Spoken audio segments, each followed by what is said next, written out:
ನಮಸ್ಕಾರ ಸ್ನೇಹಿತರೆ, welcome back to our channel.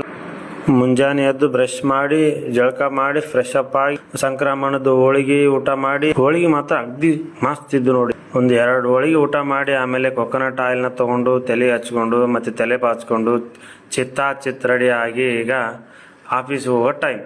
Socks ಹಾಕೊಂಡು ಬೂಟ್ ಹಾಕೊಂಡು ಆಮೇಲೆ ಚಾವಿ ತಗೊಂಡು ಡೋರ್ ಓಪನ್ ಮಾಡಿ ಡೋರ್ನ ಕ್ಲೋಸ್ ಮಾಡಿ ಚಾವಿ ಹಾಕಿ ಸೆಕೆಂಡ್ ಫ್ಲೋರ್ ಇಂದ ಫಸ್ಟ್ ಫ್ಲೋರ್ಗೆ ಮತ್ತೆ ಫಸ್ಟ್ ಫ್ಲೋರ್ ನಿಂದ ಗ್ರೌಂಡ್ ಫ್ಲೋರ್ ಫೈನಲಿ ಗೇಟ್ ನ ಕ್ಲೋಸ್ ಮಾಡಿ ಅಂಬಾರಿ ಹತ್ರ ಹೋಗಿ ಅಂಬಾರಿ ಹತ್ರ ಬಟ್ಟೆ ತಗೊಂಡು ವಾಶ್ ಮಾಡಿ ರೆಡಿ ಮಾಡಿ ಚಾವಿ ಹಾಕಿ ಗಾಡಿನ ಸ್ಟಾರ್ಟ್ ಮಾಡಿ ತಟ್ಟೆ ಇಡ್ಲಿ ಅಂಗಡಿಗೆ ಬಂದು ತಟ್ಟೆ ಇಡ್ಲಿ ನಾಷ್ಟ ಮಾಡ್ಕೊಂಡು ಆಮೇಲೆ ಆಫೀಸ್ ಹೊರಟೆ. ಸಿಟಿಯಿಂದ ಆಫೀಸು 3 ಕಿಲೋಮೀಟರ್ ದೂರ ಇದೆ. ಕೊನೆಗೂ ಆಫೀಸ್ಗೆ ತಲುಪಿದೆ. ಆಫೀಸ್ ತಲುಪಿದ ಮೇಲೆ ಪಾರ್ಕಿಂಗ್ ಹತ್ರ ಗಾಡಿನ ತಗೊಂಡೋಗಿ ಪಾರ್ಕ್ ಮಾಡಿ ಆಮೇಲೆ ಲಿಫ್ಟ್ ಹತ್ರ ಬಂದು ಸೆಕೆಂಡ್ ಫ್ಲೋರ್ ಲಿಫ್ಟ್ಗೆ ಒತ್ತಿದೆ. ಆಮೇಲೆ ಸೆಕೆಂಡ್ ಫ್ಲೋರ್ಗೆ ಬಂದು ತಲುಪಿದೆ. DC ಆಫೀಸ್ ಕೊಠಡಿ ಸಂಖ್ಯೆ 1, ಅದು ನಾವು ಕೆಲಸ ಮಾಡುವ ಕೊಠಡಿ. ಅಲ್ಲಿ ಸಿಸ್ಟಮ್ನ ಆನ್ ಮಾಡಿದೆ. ಸಿಸ್ಟಮ್ನ ಸ್ಟಾರ್ಟ್ ಮಾಡಿ ನನ್ನ ದಿನನಿತ್ಯದ ಕಾರ್ಯಗಳನ್ನು ಸ್ಟಾರ್ಟ್ ಮಾಡಿದೆ.